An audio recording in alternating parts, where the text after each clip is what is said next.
La démarche n'est pas la même. Moi, c'est vrai que j'ai quand même besoin qu'il... Je cours derrière un animal. J'aimerais autant qu'il soit à 10 mètres. Hein.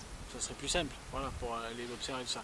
Ceci dit, s'il était à 10 mètres, ça aurait été fait bien avant. Donc bon, voilà. Mais la démarche, de toute façon, c'est toujours... elle est commune. Hein, c'est d'aller voir ce qui se passe là où personne n'est allé voir avant. Donc en cela, forcément, on a des valeurs communes.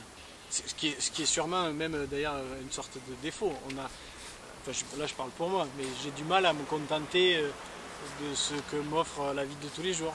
Voilà, j'ai besoin que dans ma vie d'adulte, je colle encore à des émotions de l'enfance. Quand tu explores le fond du jardin et que tu t'y crois, quand tu pars dans un bois là, voilà, ou quand tu plonges au bord de la plage. Mais voilà. Et avec l'âge, pour avoir cette même sensation, il faut aller plus loin, il faut descendre plus profond. Je ne sais pas si c'est valable pour lui aussi. Moi je trouve ça passionnant, je trouve ça fascinant, moi ça me fait rêver. Je pense que voilà, il y a une démarche qui est similaire, c'est l'envie d'explorer et d'aller mettre son nez.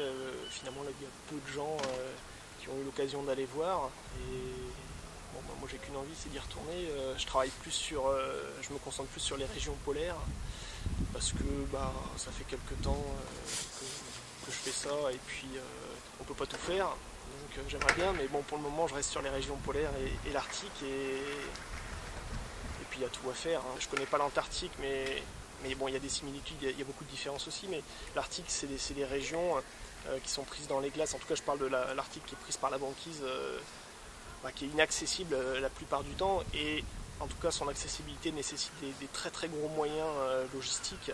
Et Laurent qui fait beaucoup de plongée, qui est spécialisé dans la prise de vue sous-marine profonde en particulier, c'est sûr que là-bas il y a un terrain de jeu infini et où jamais personne n'a mis son nez. Il y a un autre défi à relever avant d'y aller, c'est le froid.